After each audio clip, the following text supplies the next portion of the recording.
Welcome back, race fans, to AOR Pro Mazda Season 3. It's round number 3 from the Circuit Gilles-Villeneuve in Montreal. My name is Justin, and joining me once again for today's commentary, it's xMattyG. Hello guys, it's good to be back in the commentary box after a week break where we allowed Kerry Nolden to have his insight, but I'm back and I'm looking forward to an incredible race around Montreal, a track that promotes a lot of overtaking, and I'm looking forward to it. Yeah, it's going to be a lot of fun. Last time out at Interlagos, it was Jamie Fluke who took pole position at a track that he seems to go quite well at, but he was unable to convert the win as Gilles-Villeneuve took his second win in a row, followed by Justin Brunner, who got his second podium in a row, finishing 2 seconds ahead of Fluke and 1.2 seconds behind Keeney. Keeney is currently leading the championship by 15 points with 62 to Brunner's 47. Patrick White is sat in third with 30 points, but there are 10 drivers with an 11-point gap or less to White and 10 races left in the season. There's lots still to play for. Enough about last week. Let's get to this week's action, starting with the qualifying report.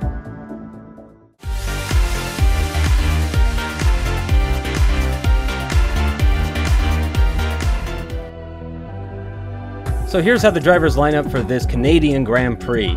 Gilles-Villeneuve takes pole position, hot off the heels of his 2 back-to-back race wins to start off this season. Jamie Fluke got pole position last time out at Interlagos, but could only manage second place this time in Montreal. Togomies starts in 3rd position. He got a podium, don't forget, in Monza and will be a strong contender. Prado gets his best qualifying to date in 4th position, and he's followed by Teemu Valkjärvi, while Kerry Nolden starts way down in 6th position with his teammate Phil Reed in 8th position. Stefan Bendau starts in 11th place. He's followed by René Oosterkamp in 12th. And Stefan's brother Marco Bendau starts in 13th, just a couple of positions behind his brother. Michael Mittner starts in 14th, and he's followed by Mark Hoppen. Evan Imre is the lead Team Tortoise car this time out with 16th position in the standings.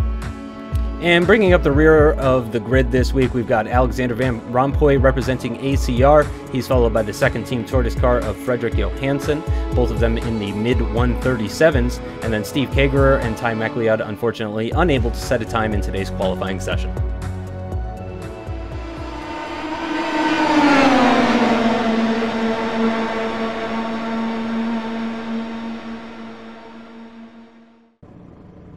Welcome to the grid here in Montreal. We've got 24 drivers sat in their positions and primed for the short run down to turn 1.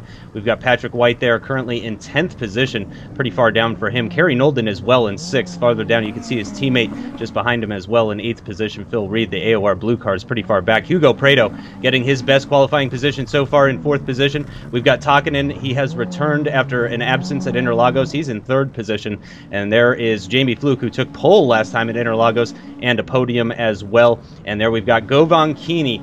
He's got 2 wins out of 2 already. Can he make it 3 out of 3? He's in a great position from pole here in Canada as we're waiting for the lights to turn green. He's got the inside line, of course, for turn 1. That's going to be very beneficial, and the lights are green. The drivers are away. It looks like a clean start for most of the front runners there, but it does look like Gilles-Villeneuve has already lost out. Jamie Fluke shooting around the outside gets a much better run at the start of this race, and he's already up into 1st position after just a couple of corners. That's incredible stuff from Jamie Fluke, who, as I mentioned, was unable to convert that pole position last time out to the race win. And it does look like the AOR blue cars are on the move as well. Patrick White in the Carbon Racing, he's got Martinson just behind him now as we're coming towards Sector 2, the middle of the lap. Jamie Fluke pulling out a little bit of a gap to Gilles-Villeneuve, who is going to be, of course, getting a slipstream from him.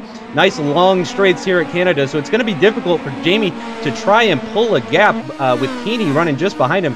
Yeah, they are pretty close there, and it looks like actually the gap is now between Keeney and Togomies in 3rd position as we're coming through the chicane and down towards the hairpin for the very long straights. I'm wondering, Matty, do you think he's going to be able to hold on to that 1st place with these long straights? He's going to struggle, I think. Yeah, he's going to be very lucky if he holds on to 1st position. He had a fantastic start off the line, and you can see Keeney all over the back of Fluke at the moment. I wonder how many puns that Jamie Fluke has had with his surname, but he's going to come down the straight now as Keeney in the slipstream of Fluke, and surely with the slipstream effect and the fact the straight is just as long as anything you see at Monza, Keeney should have a go into the chicane, depending on how they're feeling in terms of, you know, you might want to sit back and not go for anything too drastic because you can only lose a race on lap 1 and not win it. So no, Keeney does not go for the move into the chicane, and Jamie safely negotiates all this. Somebody who didn't negotiate it very well, is that Kerry Nolden? It is. It is. It's Kerry Nolden who's run across the chicane and he is losing positions hand over fist. He must have been slowed down. Is that a slowdown penalty he would have got, Justin? Very likely, yeah, for a corner cut. Yeah, absolutely. He would have gotten a slowdown penalty for that in iRacing. So for those of you guys that aren't super familiar with iRacing, if you cut a corner, or even if you just cut a corner very slightly, you will receive a slowdown warning. I do believe now that the drivers are actually told exactly how much time they have to give back, which is a newer feature for iRacing. Previously, they just kind of had to lift off the throttle until the system told them that they were good to go. But now it tells them exactly how much time they have to give back. And with the corner cut the size that he had, I'm not really surprised to see him way down the order now. And in fact, he's right behind his kind of sister teammate Martinson, who started in 9th position today. So as you mentioned, he lost a number of positions from that. But thankfully for him, this is a track where you can overtake, and it doesn't look like there's too many large gaps forming at the moment. It does appear that Phil Reed has a little bit of a gap behind him to one of the Glacier racing cars. I think that might be Puhaka. But other than that, it looks like things are still pretty close. So if Kerry can just buckle down and keep his nose to the grindstone, then I think he could certainly make up a lot of positions. But that might be out of him for the lead if these guys can break away. Yeah, so I may have missed the battle for the lead there, but Keeney's now in first place. I'm not sure if you mentioned that or not, Justin, but Keeney has taken the lead from Jamie Fluke, as far as I'm aware. Is that correct? Yeah, it is. Okay, cool. So Keeney actually, it looks like Fluke's now coming under pressure from, is that Press? No, it's not. That's Takkanen. Is that my good old Takkanen, who I commentated on for the first round? But anyway, Kerry Nolden coming under pressure again from another car. Is that he's being passed by several cars? Has he had an incident of some kind? I'm not sure, but Kerry going very slowly at the moment. Do we know he cut the chicane again? I'm just hearing in my ear. So Kerry cut the chicane twice in a row, and he has lost so many positions. He's going to try and get back one against Robinson, but does not get the position back. And Kerry, the guy that, you know, one of the main competitors in this league, very far down the field at the moment. He's down in 10th. No, he can't be down 15th. In 10th. He just took 14th. 15th now, and he's run wide. And is that another good position he may well have almost lost? So Kerry all over the place at the moment. Yeah, he is really struggling with this circuit. Obviously, he's under quite a bit of pressure after not attending at Interlagos. And here we have Jamie Fluke actually seems to be spending too much time defending from Takkanen behind him. And it does appear that he is losing time to Keeney up ahead. Of course, we have now this very long straight. Fluke definitely appears to be within slipstream range as far as I can tell. I imagine most of the drivers running a pretty low downforce as we're running on board with Takkanen right now. Again, he was not participating at the race in Interlagos. He got that podium at Monza, second position at Monza, which was a very strong performance and another very high-speed circuit as well. So I guess I should say it wouldn't surprise me all too much to see Takkanen strong once again here at another low downforce circuit. Yeah, definitely. I mean, it seems like he's quite comfortable at these kind of circuits. So we've got a replay of the start here, and you'll see Fluke absolutely fly off the line. You can see there he got brilliant traction off his grid slot, and he easily was up into P1 by turn 1. Didn't really need to make any sort of defensive move. And then you had Takkanen have a slight look up the inside of Keeney into turn 1, but couldn't make it stick. And I mean, turns 1, 2, and then the chicane 3 and 4. You know, they're very tight corners. It's not as if you can go 4 or 5 wide like you can down the Monza straights. So I think everybody did pretty well to not cause too many collisions. I didn't think we actually saw anybody spin off or go into a wall. So I guess that's a positive thing. We did say that before at Monza, but then we had a few replays of people flying off into the gravel. So hopefully we're not about to see about 10 replays of people crashing, but it didn't look like it from the overhead shot that we just got. And you can see being very conservative on the inside of the chicane, which actually meant that he lost the position to Kerry. And but then obviously Kerry making those mistakes on at the end of lap 1 and end of lap 2. And who is this that we're actually on board with right now, Justin? Oh, that was Timu Valkjärvi as we're having. Oh, yeah, and there it is. Just as you said, the replays of the incidents from lap 1 are coming in now as we're on board with Ty McLeod. I think he might actually be a newer driver, possibly, but it looks like there wasn't a whole lot that he could do. And that was Alexander Van Rompuy into the wall, and that is very unfortunate there for McLeod. He has lost out big time, and that's going to be him having to get a tow back to the pits. That pretty much might be. And here's the replay of that mistake from Kerry Nolden. Oh, he just gets oversteer under braking for that final chicane at turn 12. And as we were talking about, he gets the slowdown penalty, which is why you can hear him kind of giving those stabs of the throttle. He's now back up to racing speed. but he just has no top speed in comparison to Martinson, who just flies by him. And here's the mistake on lap 2. Does he have the exact same problem? He does. He does, the exact same issue. So it seems like Kerry Nolden having some problems here with the race fuel settings, and that's what dropped him all the way down into 15th position behind, I believe it was Robinson. Yep, there he is with Robinson going side by side. And yeah, he got Robinson back up into 14th position. But of course, he's got lots of work still ahead of him. But of course, lots of laps still remaining. Just over 32 laps remaining in this race. And I've got to say, some of Kerry... Oh, no, and he's made another mistake. He's made another mistake. That's going into turns 8 and 9 in the sort of middle part of the lap. And that is very unfortunate for Kerry. It looks like he's going to lose even further positions. I believe that is actually Imre. Yeah, that is Evan Imre, who had that contact with Macleod before. And it does look like Kerry is going to lose that position now. I don't know if Kerry maybe has some damage to the undercarriage of his car. Maybe he's got some floor damage. But he really seems to be struggling in this race here. Yeah, I was about to say, before we then went almost up the back of somebody, I'm not sure if he actually made contact with the person who's in front of this battle that they're having right now, but Kerry, I was about to say, Kerry's still got a chance of, salvaging something from this race if he, keeps it out of the wall and doesn't have any damage, because at least then he can put some consistent lap times in, but he got very close there to losing some parts of his front wing, and he may well have done, but it was quite hard to tell. Fortunately for him, he was able to take off to that runoff, and it didn't seem like he got a slowdown penalty for that one, because he lost enough time going over the grass. But Kerry very much out of sorts for this round 3 for the Canadian Grand Prix. But we now ride back on board with Kerry, who's now trying to get that position back, and he's going to go to the outside, which will be the inside line for this next left-hander. Can Kerry at least make one position back? Looks like he can.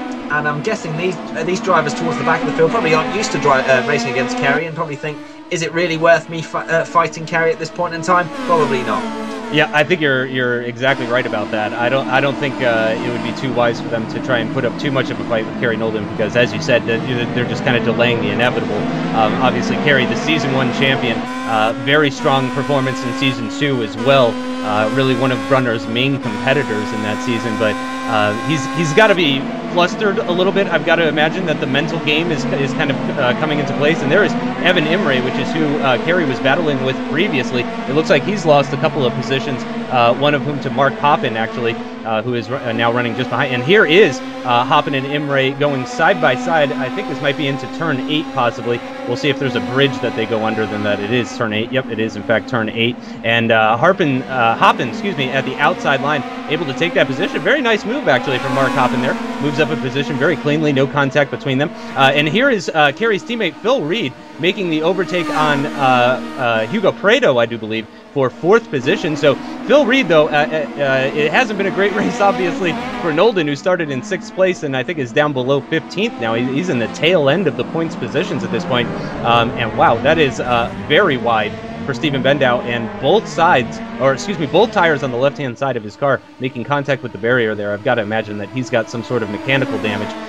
But Nolden's teammate, Phil Reed, is making up positions at least. He's up into 4th now after starting from 8th. So it's not all bad news for AOR Blue, at least. But sadly, it's not looking great for Kerry Nolden. He really needs to just settle down, calm down, get into the rhythm of the circuit, use that talent that he has available to him, stop making mistakes. That's crucial too, as Fluke now having a little bit of a look at the inside of Keeney. I think just kind of playing the mind games there, letting him know he's there. Keeney with a big wobble, nearly making contact with the wall of champions there. That's going to give Fluke the inside line as they head down towards turn 1. Takinen is right behind them as well, as the only driver in the top 3 who's getting slipstream, and Fluke does the opposite move that he did at the start of this race. He went around the outside at the start of the race, moves up the inside this time on lap 8, and takes back that 1st place position. So we can see Fluke here is really putting in quite a performance today. Here is Kerry Nolden battling for 13th position. Really didn't expect to see that, and you can see a little bit aggressive. He's actually even kind of closing the door on people. I wouldn't say, that's a penalty or anything like that. I wouldn't say shame on you or anything, but you can see Kerry being a little bit aggressive. He really wants to try and get by these people and get back into the top 10, I imagine. yeah, he's going to have to be very aggressive if he wants to get back into that top 10, because, you know, if he's leaving doors open for people and giving people sniffs to come back at them, then, you know, they may well think, oh, I don't really get to race very much with Nolden. Let's have a go for the Canadian Grand Prix. So that's why Kerry just sticking up the inside and just saying, right, you know, I'm going forward, not backwards anymore. And it seems like maybe he's got his composure back. But it's quite interesting to see that Keeney, who did start to creep a little bit of a lead at the beginning of this race, has actually come back towards the likes of Jamie Fluke and Takanen. But, you know, now obviously he's lost the lead, and Fluke in the lead for this very moment in time, but probably not for much longer. If Keeney decides to go up the inside, or to the outside actually, for the chicane, this will be interesting, and they're going to be side by side almost into the chicane. Keeney slightly ahead, brakes slightly later as well, and Keeney retakes the lead. So these two, they can't really use the slipstream advantage too much, because there's about 6 other cars within striking distance as well. So it's not as if it'll be the same as Monza, where it's back and forth, because Jamie Fluke losing that first position, that may well now come under pressure from Takanen as well behind him. And this seemed like a very close race, to be honest. I think it might come down to the pit stops, Justin, maybe when they decide, you know, and obviously it's fuel loads as well. And, you know, the overcut being more of the of an advantage in this series. So it'll be interesting to see who's fueled the longest, and whether it's, you know, maybe someone in 4th, 5th or 6th who's just hanging back, staying with the leaders, as we see a replay of someone going straight into the wall. I didn't see who that was, but that is some serious damage, and that'll be a tow back to the pits, I think. Yep, you're absolutely right about that. That was Finsack, Cedric Finsack, that was making contact with the barrier there. And like you said, either he's going to get a tow, which takes quite a while. It does take longer, depending, just for people, once again, who are new to iRacing, as we're seeing Kerry Nolden once again making up positions up into 12th place, ahead of Michael Mittner, who, Mittner outside the top 10, actually. So he seems to be not having a great race today here at the Circuit Gilles-Villeneuve, as actually Evan Imre as well, having a little bit of a look, I believe, on Leon Robinson. Yeah, on Leon Robinson. Imre with the inside line for turn 1. Robinson, of course, though, going to have the inside line for the much longer turn 2. It's much more beneficial to have the inside line for turn 2. If you can hang it around the outside at turn 1, then that will pay dividends at turn 2. As once again, we're having a look at Nolden, who does seem to be breaking away from Mittner. So Nolden does seem to have some pace, as we're having a replay now of Vittorio Saltalamacchia, who seems to have suffered, oh my gosh, and he's actually hit the barrier before the Wall of Champions. That's a very interesting slide. I mean, just right around, usually right about where this camera is, or right before it, is where you would see drivers making contact with the barrier. But he nearly did a complete 180 spin there, and I sort of went backwards into the wall. That was incredible. And once again, Evan Imre trying to get by Leon Robinson, but just not finding a way. Of course, Team Tortoise last time out having a terrible race, a double DNF finish for Team Tortoise. Actually, no, I don't think it was a double DNF, but they both had incidents which really compromised their race. But here is Michael Mittner, who is going side by side with Robert Plumley. Robert Plumley up the inside at turn 6. That's a very nice move from Robert Plumley. He's looking very quick today, actually. Michael Mittner, though, slotting in right behind him, is going to, of course, have this slipstream. Plumley defends the inside line as they're heading down towards turn 6. Very difficult to go around the outside here, and it does look like Plumley is going to hold on to that position. But once again, his exit speed is going to be compromised with that inside line as they entered the chicane, and Mittner's coming right back at him. Again, Plumley defending to the inside as they approach the turn 10 hairpin now, and he doesn't even really need to stay around the outside. He just needs to stay as close to him as he can, and that's exactly what he's done. And as they come out of this corner, there's just a car length between them, maybe 2 at most, and he's going to get a very powerful slipstream now. Yeah, as we now cut back towards the leaders, and they're going to be starting lap 12, and Keeney's still ahead at the moment, as we're now looking at, is that, that'll be top, oh no, that is the leader still again, and who is that running wide? Is that Nolden's teammate? Is that Reed? Yeah, I think Reed just actually came out of the pits, if I'm not mistaken. I could be wrong about that. I don't know. That looked like he just ran wide from what I saw. Yeah, he did make a mistake. So Reed's just completely run wide at turn 2, just like we saw another one of the drivers sliding straight into the wall. Can't remember who it was, but obviously Reed getting away with it a little bit better than the other driver, because he still has 4 wheels pointing in the right direction. So Reed now back down to 6th place. So he lost a couple of positions making that error. But it seems like Reed looking pretty comfortable this weekend, around Canada at least. You know, he's definitely flying the flag when he was for AOR Blue until he made that mistake. Got a pretty good exit, which could have enabled him to get back into 5th, but unfortunately for him, that right-left really doesn't have 2 go into 1 there. So yeah, you can just see, just got a bit of but a bit of a swapper on. He was turning left for a right-hander, and that's never going to be good, is it, Justin? No, not at all. But yeah, you can see why I thought he was coming out of the pits as he was actually in the pits. And that's a big spin for Leon Robinson, who is stuck in the middle of the track. He uses the grass, though, there off the circuit to good effect to try and spin his car around. So Robinson losing, I believe, 1 position. Here is Renee Osterkamp, I believe. Oh, no, that was Osterkamp that had the spin. I apologize. Osterkamp was running in 11th position, just outside of the top 10 when that happened.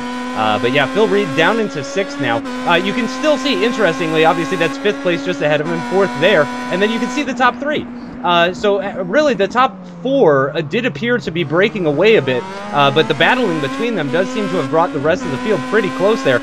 So that's obviously Reed in 6th, and you can even see 7th and 8th position. So it does look like the top 8 cars are all sort of within slipstreaming distance of one another as we're riding on board with Teemu Valkjärvi. He's not even going to try to defend the inside line from Phil Reed, and I don't think he wants to defend too hard here. Maybe he's just looking to get the best run through the chicane and then try and come back at him at turn 1. It does look like that might be the case, as he has got that wonderful slipstream now. And actually, there is a gap, actually, just in front of Phil Reed after they nearly went side by side through the final chicane. Quite a large gap developing there. And here is Mark Hoppen and Evan Imre. Evan Imre actually dominating these replays quite a bit.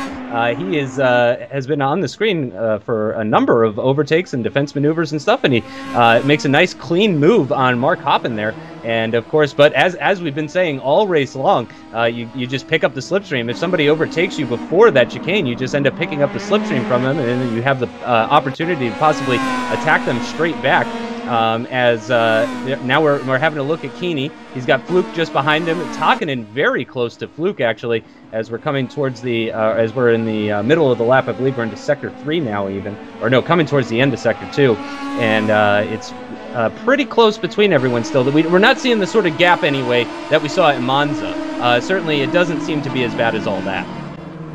No, definitely not. And it seems like the top 4 are starting to make a little break for it. I don't know if Reed's up into 5th now by the looks of things. So maybe there was a move that went on there, which has promoted Reed to 5th place. But at the same time, the top 4 have almost broken out of the slipstream effect. So Reed will not get that far back, as far as I'm aware anyway. But so these 4 could essentially, if they don't battle too much, just slipstream themselves away. However, it's kind of a bit like, I don't know if anybody watches like cycle racing, like the Olympics, how everybody like sits in a little group and then you have like the chasing pack. Mm-hmm. And it's kind of like this, because you've got the top 4 and then you've got the next 4. So it's kind of, if 5th to 8th place don't battle, they could catch the top 4 again. But it really does depend on when people pit. As you can see, Kerry Nolden coming to the pits from 10th place, which shows that he wasn't particularly fueled very long compared to the other competitors, which again is not particularly great for Kerry, because he will then not benefit from the overcut, which most of these drivers who have carried on will. But at the same time, if he comes out in some clean air and you've got the top 8 essentially all battling, then it could bring Nolden back into play. Yep, for his sake, I certainly hope so, as we've got a little bit of a teammate battle going on here. This is actually Leanne Robinson trying to chase down his teammate, Renee Osterkamp, as we're at the start of lap 16. It does appear he's actually going to let him through. So he lets Robinson through. Either that or that was just a very strange mistake. But to my eye, that it certainly appeared that he was letting Robinson, his teammate, through. And possibly they're in communication with one another as Kerry Nolden comes out of the pits. He's dropped down into 18th position, but of course he doesn't have any more pit stops to make. This is the opening of the pit window, right around lap 16. It's probably going to be around lap 16 to 20. Well, actually, that was at the end of lap 15 that Kerry pit, as he's now on lap 16. So that is a little bit of an early pit stop, certainly. But as you mentioned, Kerry possibly just looking to get into some clean air and possibly do the undercut. Although you mentioned it before, Matty, the overcut really is what's stronger in this series, not so much the undercut. And that, of course, being because the drivers do not change their tires. You just lose too much time in the pits changing your tires. And here we're going to see a little bit of a replay of what happened, actually, with Kerry. This was on lap 14 while he was trying to overtake Mark Bendau. He's got the outside line as they're heading into turn 3. it looked like a pretty straightforward move there, actually. So Kerry moving up once again, and I'm sure for his sake, again, hopefully he'll come, when Mark Bendell pits, he'll come out behind Kerry, and that will be a position gained. But as you were saying, Matty, there is the gap, actually. That was a great shot of the gap. We could really see the top 4, and then the next set of 4, 5th through 8th, as you were talking about. It does seem that Phil Reed is holding on to that 5th place position now. He really hasn't come under attack from the drivers behind. It's Teemu Valkjärvi that's just behind him, who he took that 5th place position from just a few laps ago. But crucially, our race leader does not seem to be able to break away, and actually Jamie Fluke still holding on to that 2nd place position. He's not had to defend too much from Takinen. Of course, this is where we're starting to get into the strategy portion of the race, where drivers really need to start thinking about when they're going to pit compared to when the other drivers are going to pit. And I think that was a very clear lift there from Takinen, actually, as he dives into the pits at the end of lap 19. So that's a little bit of an early pit stop. He's the first of the top 4 drivers to come into the pit stops, as Patrick White as well, who started this race in 10th position and is up to 8th position, partly because of Kerry Nolden's struggles. He's going to be pitting as well. Teemu Valkjärvi as well, who pitted from 6th. He was running just behind Phil Reed. He's into the pits as well at the end of lap 19, which is just past the halfway mark. I forgot to mention that. We're just past the halfway mark, and the pit window, I would say, is probably closing this lap, maybe next lap. Prado obviously up into 3rd position with the other drivers pitting as it stands right now, specifically Takinen, with Takinen pitting. But I do believe we're going to be seeing the other drivers either pitting at the end of this lap, possibly the next lap. Yeah, it'll be interesting to see how all the pit strategies unfold in the next few laps, because we had 4 and then we had 4. It could all then just spread out. We could just have an 8 all in the line. We don't know. But with Keeney being in the lead and still out with Fluke as well, and then you've got, is that Prato in 3rd place at the moment? Yeah, so you've got these 3 carrying on at the moment, and they're not fighting at all. They're just sitting, and they will be getting slipstream off each other. Definitely the top 2. I'm not sure about Prato, but I think he's just about within range. Yeah, so he's probably gaining a little bit, which, you know, is going to be advantageous for these guys, as well as them probably going quicker than the guys that have already pitted and, you know, fueled up to the end of the race. It's also worth mentioning that Nolan might actually struggle to get to the end of the race with the amount of fuel that he's taken on board, so he's going to have to monitor that towards the end of the race, and he can't be pushing too hard. Otherwise, well, he wants to be making up places, but at the same time, you know, he wants to get to the end of the race. As you can see, most of the leaders coming into the pits, and who is that carrying on? Is that Prato? No, is that? I don't even know who that is. But anyway, we've got most of the leaders in the pits, including Phil Reed, who pitched from 4th place. So he was just out of touch of the top 4, but it seemed like he was quite comfortable coming towards that pit stop phase, and he was starting to pull away from Teemu Valkjärvi and the other 2 drivers as well. So we could possibly see Phil Reed, if he has a good pit stop, join the top 4. Because he has stayed out, and it might well mean that he might be able to challenge for the 3rd and 4th place that pitted a little bit earlier. Which is, of course, exactly what we want to see. I mean, we would love to see 8 drivers battling for the lead of this race. That is fantastic. It does look like he is going to go side by side with Prado, actually, as they're coming out of the pits. Yeah, that is Prado, Jamie Fluke's teammate. Or I'm sorry, not Jamie Fluke's teammate. That's he's for TNT Racing. My apologies. But going side by side out of the pit exit there, Keeney is still leading this race, and that was Puhaka that stayed out, actually, which is good news for Kerry. If Puhaka is able to do 21 laps on a tank of fuel, then that should mean that Kerry Nolden will be able to do 21 laps on a tank of fuel as well. So, like I said, that should be good news for him. And there is Prado just ahead of Phil Reed. So as we mentioned, actually, Phil Reed was able to kind of close in that gap. Either that or Prado fell back to him. It does look like there is quite a gap just ahead of Prado as well. I imagine Phil Reed is going to play this strategically and stay behind for right now. Maybe he can make a move at the chicane. It's a bit of a gamble to try and put your move off after the final chicane to try and do it into turn 1. Obviously, it's a shorter run down to turn 1 than it is down towards the final chicane. So I'm not sure if Phil Reed is going to put it off till then. It does look like he is very, very close, all over the gearbox of Hugo Prado as they come out of that turn 10 hairpin. He's got the slipstream, he's got the extra speed, he's got the inside line now as well. And just ahead of them, that is Takinen, actually. And just behind them, I think that's Teemu Valkjärvi. Well, he's got the Glacier Racing livery, but he is a private driver. And Phil Reed does move up ahead of Hugo Prado. Very nice move for him, and it does look like he's gotten a nice exit out of the chicane, and he's not going to have to defend the inside line heading into turn 1. And here is, I believe this was Puhaka, who stayed out a lap later, as I mentioned, or as we mentioned, compared to everyone else. So here he is coming out of the pits. That is indeed Puhaka. And getting a little bit of understeer as he heads out of turn 2 and down towards turn 3. Phil Reed, as we mentioned, up into 4th position after overtaking Prado, but he really needs to focus and buckle down and see if he can close down the gap to the cars ahead if he wants any chance of finishing on the podium. Yeah, and I think that's probably a good chance of that happening. Oh, there you go. There's Hugo Prado making a huge mistake there, and that's going to cost him at least 3 positions. I think he might lose another one as well. So Prado making a very uncharacteristic mistake there in a place that you don't usually expect cars to make mistakes. No. But he went round, and Prado has actually lost another position as well. So that is almost a disaster, as everybody's now pitted. So Prado really is now fighting Puhaka for 7th place. So we're going to go down to the hairpin. Is Prado going to do a do or die move? No, he hasn't. He's managed to keep a level-headed approach. Because I know, many drivers would probably think, oh, I've just lost a position, I'll just dive down the inside. But no, Prado thinking better of it and staying within the slipstream. He might well be able to get back into 7th place, but that definitely has cost him a chance at a podium, because now he has fallen well and truly out of the battle in that top, well, it was top 4, but now it's a top 2, and then there's 3. But anyway, Prado now cut up the inside towards the final chicane. Let's hope neither of them goes anywhere near that wall of champions, like we saw one of the drivers not even hit it and somehow hit the hit the wall before the wall of champions. I don't think that counts, that he's going to become champion one day, because he didn't actually hit it.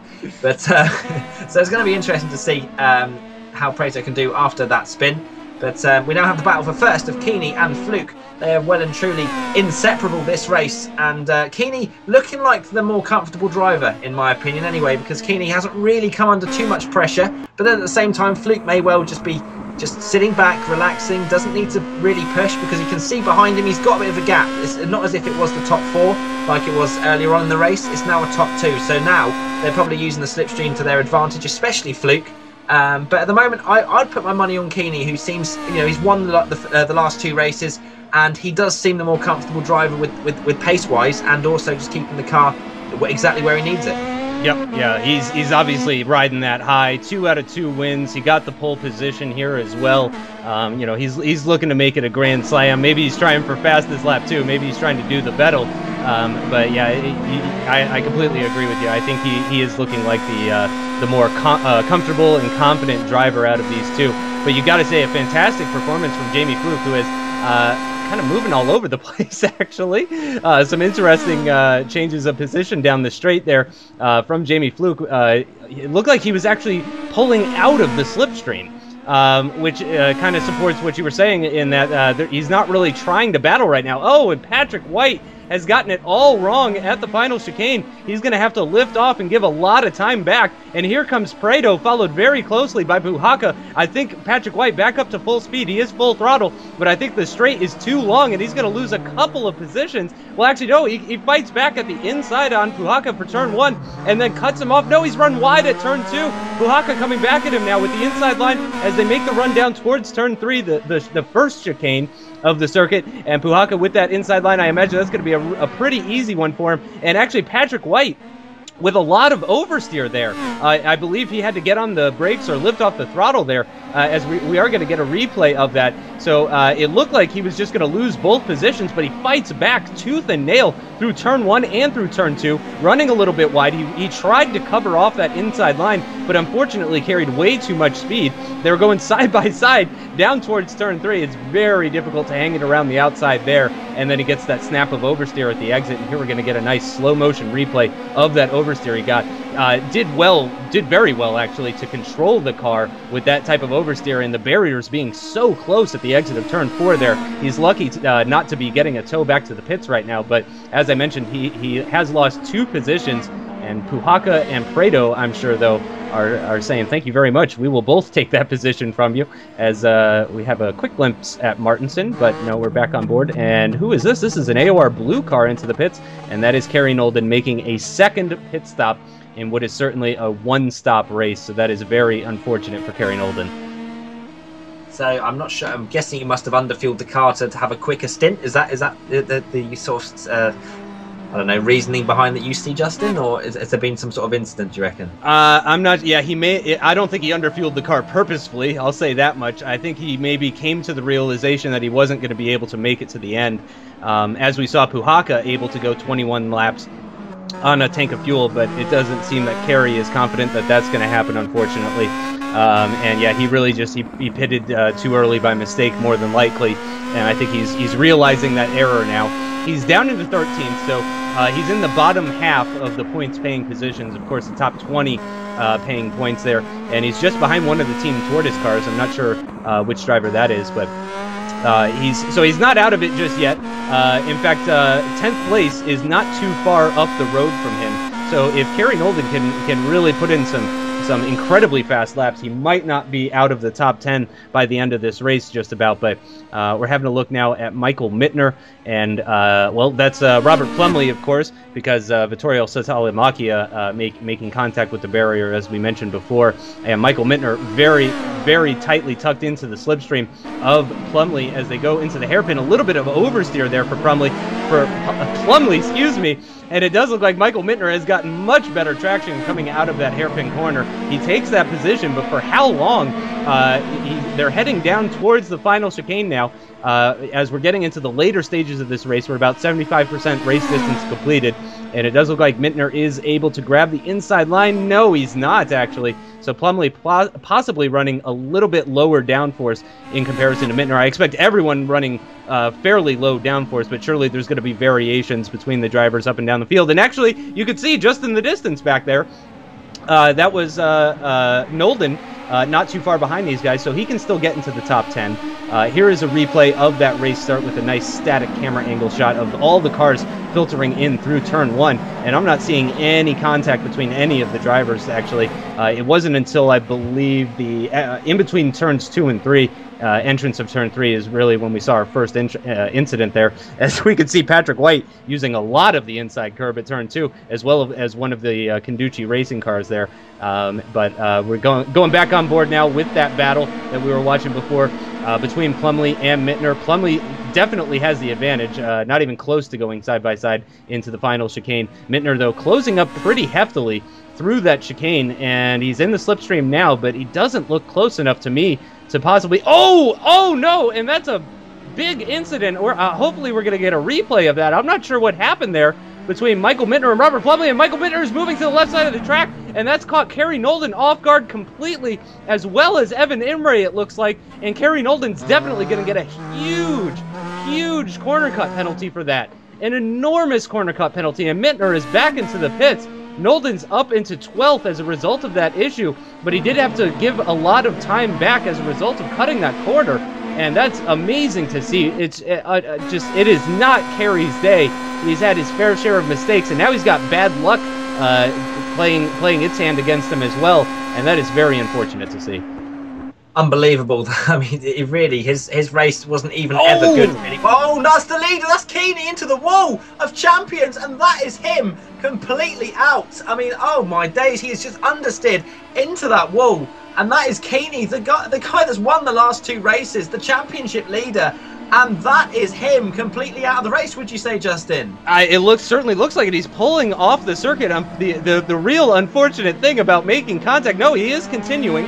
He is going to continue on. He needs to maximize his points. I'm sure he's thinking about the long game here. He needs to, this is damage limitation for him now. He had an enormous lead, not over Jamie Fluke, but over a lot of other drivers. He can still score some solid points here. Obviously, even with that contact with the Wall of Champions, I don't think he's in as bad a position as Kerry Nolden, and Nolden is just outside of the top 10. So Keeney, oh no, as he's made contact with Patrick White slams into the back of Keeney as he's going very slow at the entrance to turn 6, and Keeney just tumbles over. Incredible, absolutely incredible. Go ahead and talk us through these replays, Matt. I don't know what I've just witnessed. Oh my days. Govan Keeney, the guy that has just pretty much dominated this race, has just sat at the front of the field. You can just see, just got on that curb a little bit too hard.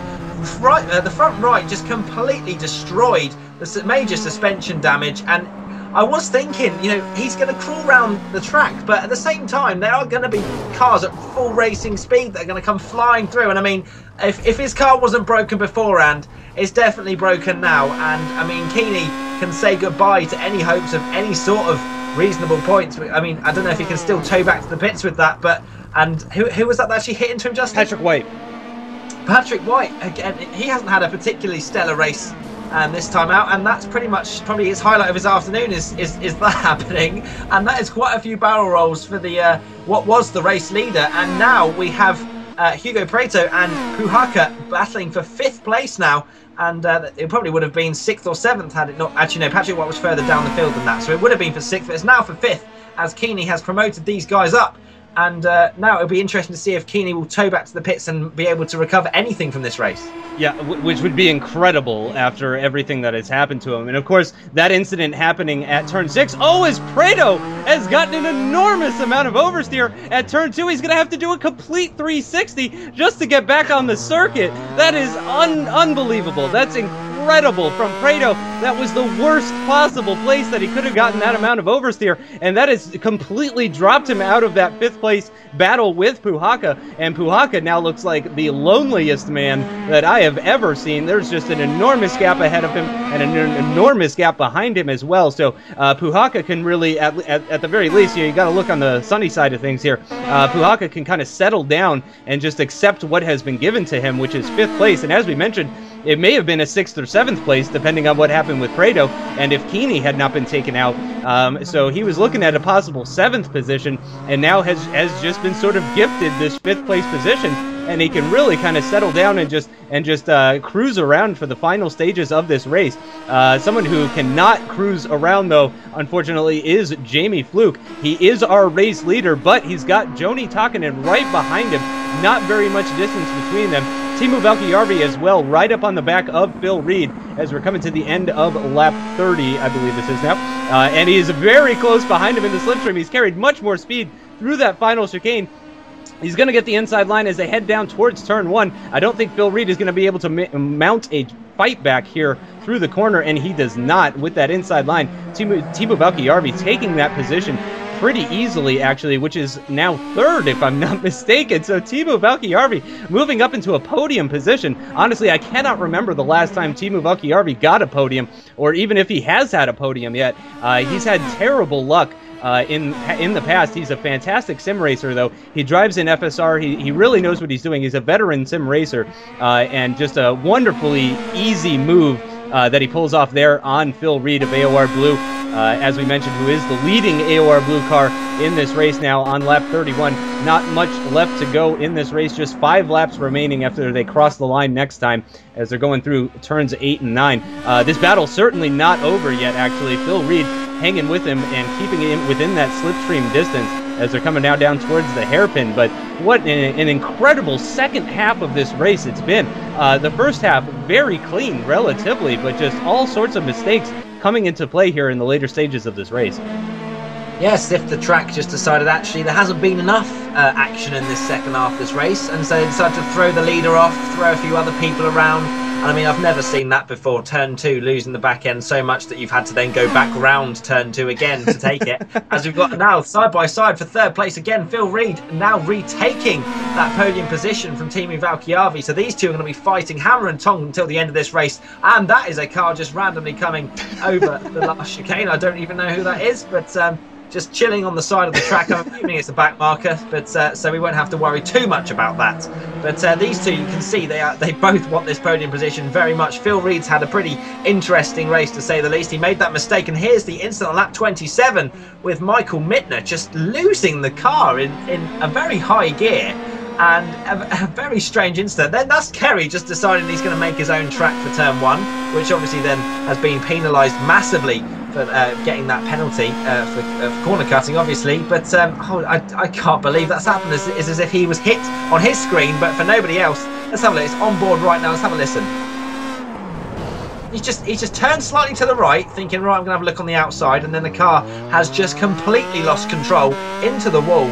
And that, you know, has just completely ruined his race. And there's Kerry on the left, you can see. I bet he just wonders really, what else can I do here? He's gone left to try and take some sort of avoiding action.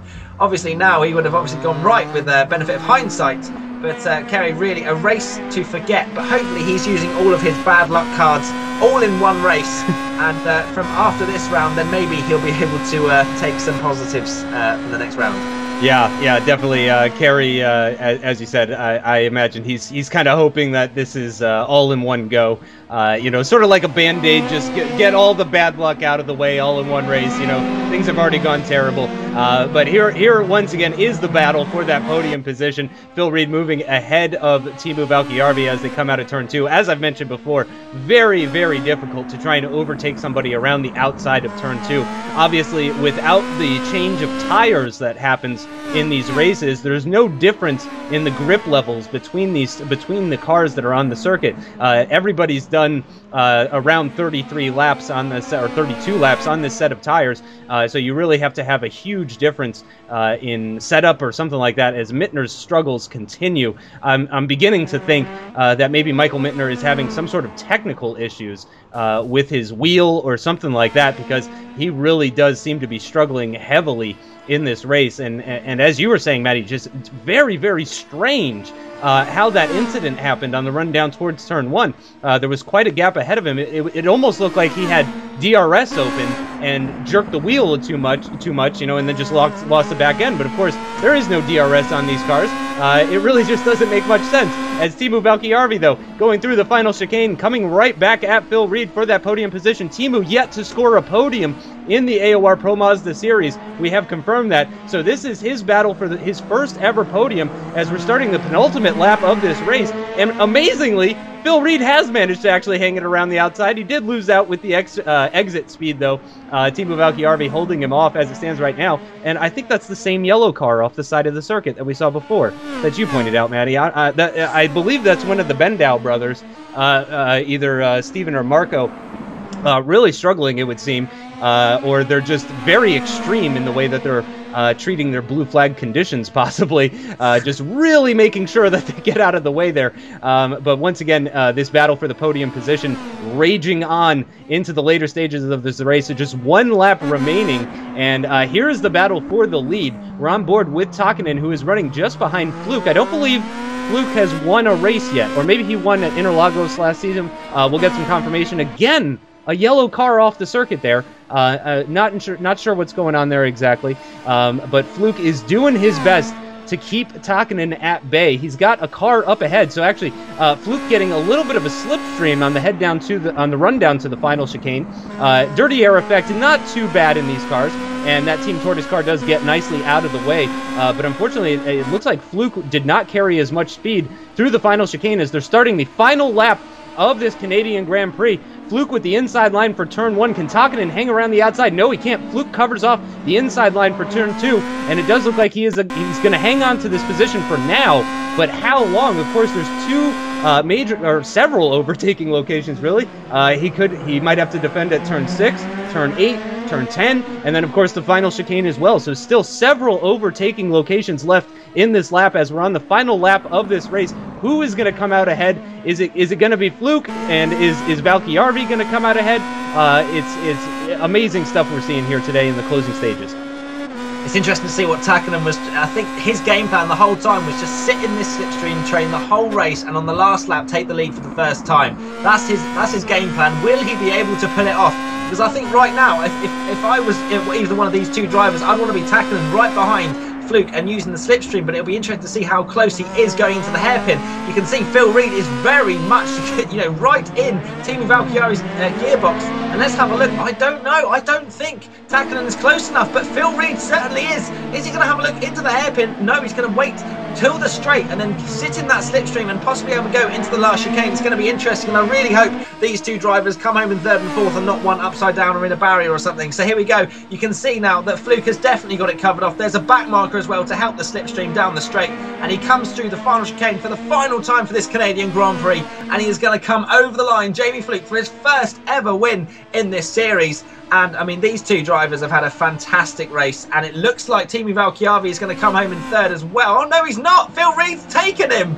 So Phil Reed has taken Timu for the final podium spot, and that is going to be heartbreaking for Timu, who has never scored a podium in this series, and he's going to have to wait another race to see if he can get it then. Yep, wow, unbelievable, just unbelievable stuff at the end of this race. That was wonderful, wonderful racing to see, even though the drivers, we were hoping after the pit stops that everyone would be a little bit closer.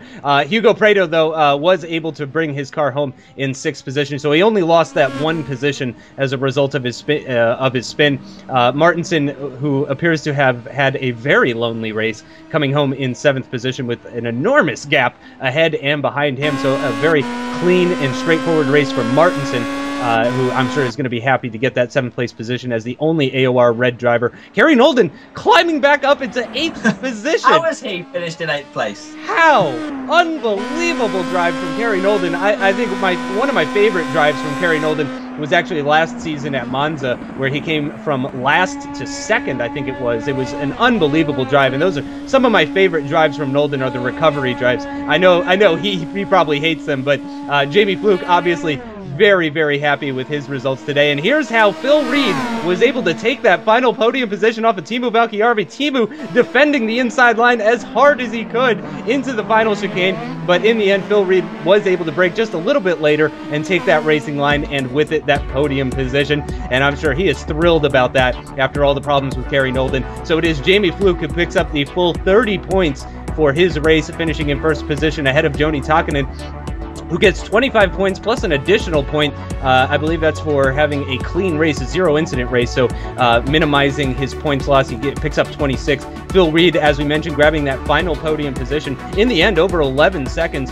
behind the top 2 drivers. Quite a gap. He picks up 23 points. Timu Valkyrvi in 4th with 20 points. And Puhaka, as we mentioned, having a lonely last few laps in 5th position, picking up 17 plus an additional one. Look at the amount of bonus points there. Hugo Prado picking up the fastest lap of the race there, actually, with a 1:35.4. I'm sure he's going to be at least quite happy to see that.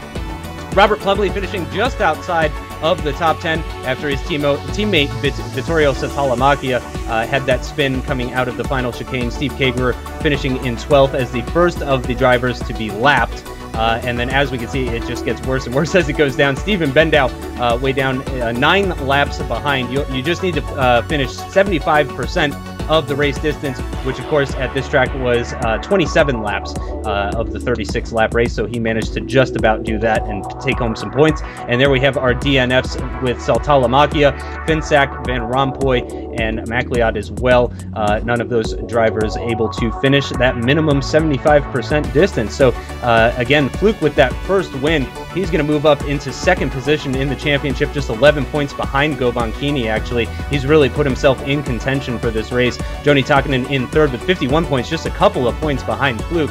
And Brunner, after his absence here in Canada, is in 4th position now with 47, so he loses a couple of positions as a result. But of course, as we've mentioned in previous races, there are 2 drop weeks. So your 2 worst weeks as far as points are concerned are dropped away. So this is going to be one of Brunner's drop weeks. He's scored 47 points in 2 races, which is pretty darn good considering that he's just now has 2 people ahead of him that have raced in all 3 races. And actually the gap between himself and Kini has not grown very much at all. So it's looking quite a bit closer in the championship here after the race here in Montreal than it was beforehand. It's much closer in the top set of drivers, I would say. Yeah, it's definitely stirred up a bit of a storm in the Drivers' Championship, and I think Brunner will be smiling. Obviously, not particularly happy that Kini did about 6 barrel rolls, but because Kini was the man to beat, and he won the first 2 races, and fortunately with Brunner not there, Kini didn't have a very good race either. So Brunner didn't really lose out on much at all, as you say, Justin. And I think that this Drivers' Championship will probably go down to the last race, because I mean, you've still got Kerry Nolden, who's not scored that many points so far this season. And I think with his pace, and if he actually just gets some luck and consistency, he'll be able to challenge right at the top. Oh yeah, I don't doubt for a minute that Kerry Nolden will be competitive and looking to mount his championship charge later in the season. In fact, I would expect it pretty soon here. But we're having to look now at the Teams Championship. Glacier Racing with Takinen and Puhaka currently leading with 88 points, with team players Govankini and Godin in second position. Jean-Francois Godin not racing today here in Montreal, and actually he is Canadian, so he missed his home race. That's very unfortunate for him. AOR Blue, despite Kerry Nolden's struggles here at the Circuit Gilles-Villeneuve, in third position, just 3 points ahead of Red Devolution Racing, or Red Devolution GP. Interestingly enough, though, Red Devolution GP is only Jamie Fluke. So the one-man team is currently sitting in fourth position, and he's got to be pretty happy with that, I would imagine. Avid Chronic Racing way down in 11th position. They were kind of a top 5 team in previous seasons, but really seem to be struggling. Another one-man team in Bruno Dometer in 12th position there. Dometer not taking not taking part in the Canadian Grand Prix. He as well was absent for today's festivities. TNT Racing as well with Hugo Prado. So that's going to do it for this weekend, though. Coming up next week, we've got Mid-Ohio, the first of the non-F1 circuits. It's got a nice long straight between turns 2 and 4, multiple overtaking locations, lots of high-speed changes of direction, low-speed corners. It's a very difficult circuit to drive, and it should provide lots of good entertainment. So thank you, everybody, for joining us. Thanks for joining me, Maddie, once again. It was an absolute pleasure. I actually really enjoyed this race. It was a pleasure to commentate and a pleasure to watch at the same time. So I look forward to coming back next time. And thanks, of course, to Fizzy and for putting everything together, and to Carrie as well for putting all this championship together. And we will see you guys next time. Thanks again.